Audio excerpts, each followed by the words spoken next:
आपल्या देशामध्ये पक्ष फोडाफोडी आणि खासदार पळवापळवीचं राजकारण हे आता इतकं नॉर्मल झालेलं आहे का, की ज्याच्यासाठी आता नियम, कायदे याची कुठलीही भीतीसुद्धा सत्ताधाऱ्यांना वाटेनाशी झालेली आहे. मी हे का म्हणतोय? कारण उद्धव ठाकरेंचे जे 6 खासदार आहेत, ते शिंदेंच्याकडं विलीन झाले, त्यांच्या पक्षामध्ये गेले. ही गोष्ट ज्या पद्धतीनं जाहीर झालेली आहे, ती खरोखर लोकशाहीच्या दृष्टीनं फार चिंतेची गोष्ट आहे. म्हणजे एखाद्या पक्षाच्या चिन्हावरती लाखो मतदारांनी निवडून दिलेले खासदार जेव्हा इकडून तिकडं जात आहेत, तेव्हा त्या विलिनीकरणाला नेमका काय आधार आहे?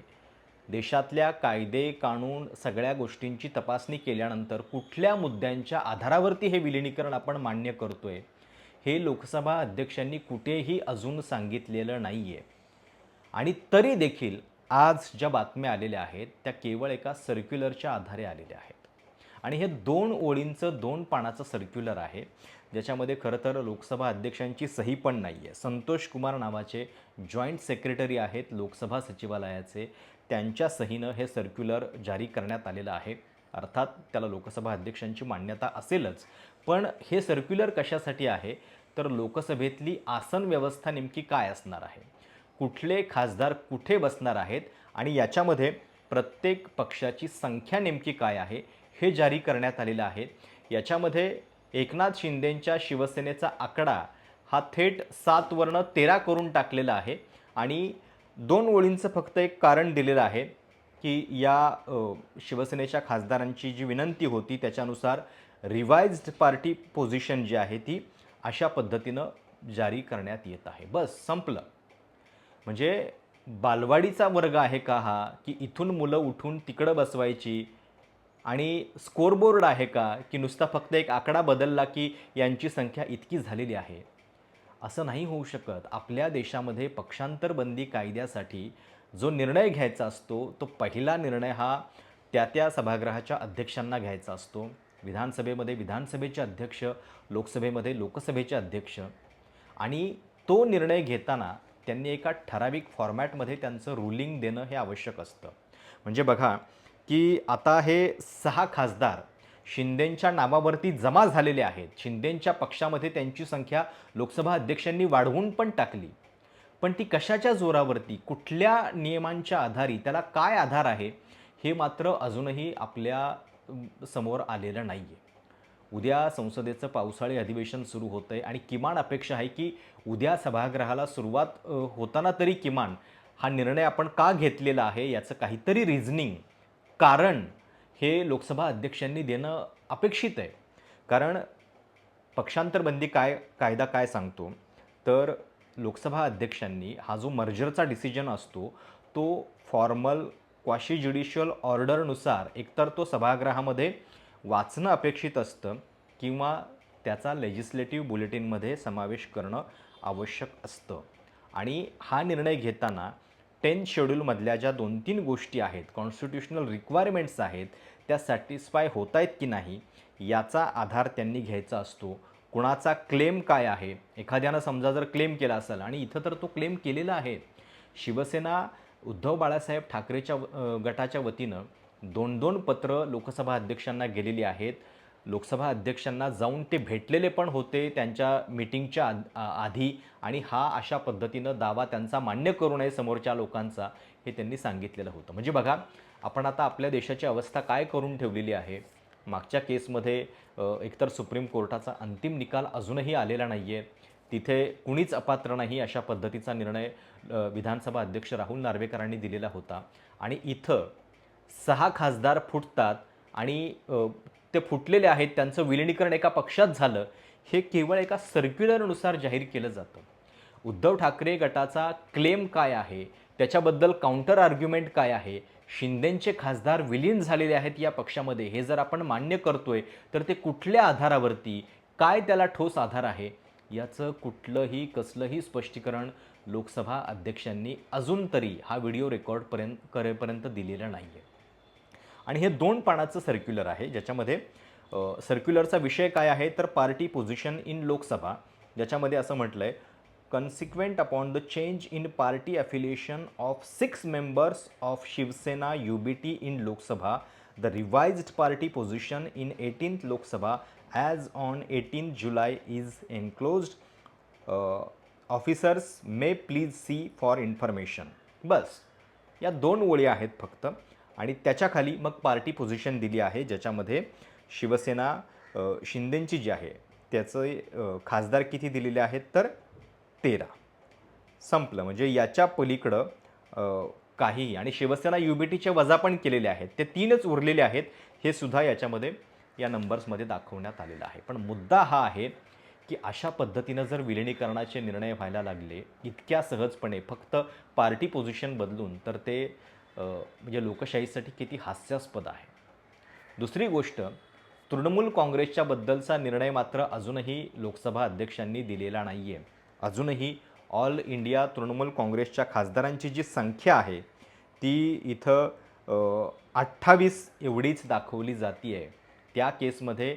कारण त्यांचं मर्जन जे आहे ते NCPI हे एका अतिशय नव्या पक्षामध्ये होणार आहे. त्याच्याबद्दलचा निर्णय जो आहे तो लोकसभा अध्यक्षांनी अजूनही घेतलेला नाही आहे. आणि इथं मात्र डायरेक्ट या 6 खासदारांच्या विलिनीकरणाला लोकसभा अध्यक्षांनी मान्यता देऊन टाकल्याचं या सर्क्युलरवरनं तरी दिसतंय. अर्थात बघा, म्हणजे ही किती भयानक गोष्ट हे लक्षात घ्या की 6 खासदार इकडून तिकडे गेलेले आहेत. याचा आत्तापर्यंत कुठला कायदेशीर पुरावा, कुठली गोष्ट अशी पब्लिकली लोकसभा अध्यक्षांनी मांडलेली आहे? त्यांच्याकडं समजा जर एकनाथ शिंदे यांच्या गटानं काही दावा केला असेल तर त्या दाव्याचं लेटर अजूनही समोर आलेलं नाही आहे. एकच फोटो फक्त पब्लिक करण्यात आला, तो देखील मागच्या 4-5 दिवसांपूर्वी, ज्या फोटोमध्ये अधिकृतपणे 6 खासदार लोकसभा अध्यक्षांना भेटतायत असा तो फोटो नाही आहे. त्या फोटोमध्ये लॉनमध्ये काहीतरी खासदार उभे आहेत आणि ते पण लोकसभा अध्यक्षांच्या सोबत नाही आहेत. लोकसभा अध्यक्षांच्याकडं जाताना फक्त श्रीकांत शिंदे आणि बाकीचे त्यांचे जे नेते आहेत ते जाताना तिथं दिसत आहेत. प्रॉपर 6 खासदार तिथं उभे आहेत, लोकसभा अध्यक्षांना भेटत आहेत, असा फोटो अजूनही आलेला नाही आहे. कारण त्या फोटोमध्ये ओमराजे निंबाळकरसुद्धा दिसलेले नाही आहेत. त्यामुळं ही सगळी जी गोष्ट आहे ती मला वाटतं फार चिंतेची आहे. उद्या संसदेच्या अधिवेशनाचा पहिला दिवस आहे. किमान पहिल्या दिवशी तरी लोकसभा अध्यक्ष उद्या ती ऑर्डर वाचतील सभागृहामध्ये, याची अपेक्षा आपण करूयात. पण त्यांची ऑर्डर वाचण्याच्या आधीच जर इथे पार्टी पोझिशनमध्ये बदल करून टाकण्यात आलेला आहे, खासदारांची संख्या वाढवण्यात आलेली आहे एकनाथ शिंदेंच्या, तर ती पण उद्या ती तसदी घेतील का याच्याबद्दल शंका आहे. पण सगळा घटनाक्रम लक्षात घ्या की हे जर इतक्या सहजपणे आणि इतक्या म्हणजे कायद्याचा अनादर करणाऱ्या पद्धतीनं व्हायला लागलं तर देशामधल्या लोकशाहीची अवस्था जी आहे ती फार वाईट आहे. म्हणजे तुम्ही एका पक्षाचे खासदार फुटलेले आहात हे मान्य करताय, विलिनीकरण झालेलं आहे एका पक्षाचं दुसऱ्या पक्षात, आणि ते देखील केवळ 2/3 मेजॉरिटीच्या आधारावरती. त्याच्याबद्दल सुद्धा कायदा काही वेगळंच सांगतो. कायदा असं म्हणतो की 2/3 मेजॉरिटी ही सुद्धा केवळ पुरेशी नाही आहे. 2/3 मेजॉरिटी झाल्यानंतर मदर पार्टीनं निर्णय घेणं आवश्यक आहे. म्हणजे इथं शिवसेना UBT पक्षानं जर समजा निर्णय घेतला की 2/3 मेजॉरिटी आमची आहे आणि आम्ही या पक्षात विलीन होतोय, तर आणि तरच त्या विलिनीकरणाला मान्यता देता येते, असं पक्षांतरबंदी कायद्यात लिहिलेलं आहे. नाहीतर मग तृणमूल काँग्रेसचा निर्णय जो आहे तो अजून का थांबलेला आहे? तृणमूल काँग्रेस आणि शिवसेनेच्या या केसमध्ये काही असे मुद्दे आहेत की जे कॉन्फ्लिक्ट होऊ शकतात आणि म्हणून या सगळ्याबद्दल लोकसभा सचिवालयाचं केवळ एक सर्क्युलर हे उत्तर असू शकत नाही आहे. आपल्या सगळ्यांना माहिती आहे निर्णय काय येणार, कारण एकतर ज्या सुप्रीम कोर्टानं याच्यामध्ये बोलायला पाहिजे, पाठीचा कणा ताठ ठेवायला पाहिजे, ते सुप्रीम कोर्टच या सगळ्यामध्ये गप्प आहे, भूमिका घेताना दिसत नाही आहे. नाहीतर लोकसभा सचिवालयाचं हे सर्क्युलर हे सुद्धा खरं तर कोर्टानं एका क्षणामध्ये उडवून टाकलं पाहिजे की 10th शेड्यूलबद्दल तुमचा निर्णय येण्याच्या आधी तुम्ही अशा पद्धतीचं सर्क्युलर कसं काय काढू शकता. मागच्या केसमध्ये जे झालेलं होतं त्याच्यानंतर धडा घेत उद्धव बाळासाहेब ठाकरेंच्या गटाच्या वतीनं तातडीनं तिथं हालचाल करण्यात आलेली होती.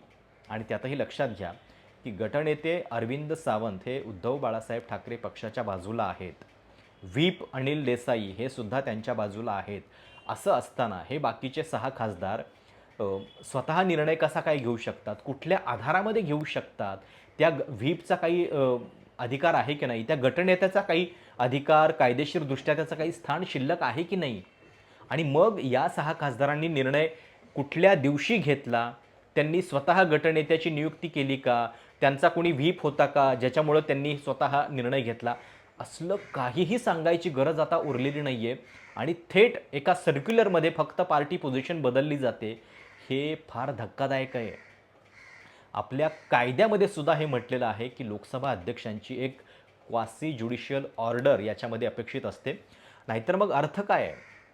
तुमच्याकडं हे खासदार आमच्या बाजूला गेलेले आहेत, हा दावा घेऊन कुणीतरी गेला असेल ना, तो दावा नेमका काय आहे, कुठल्या आधारावरचा आहे, हे लोकांना कळलं पाहिजे.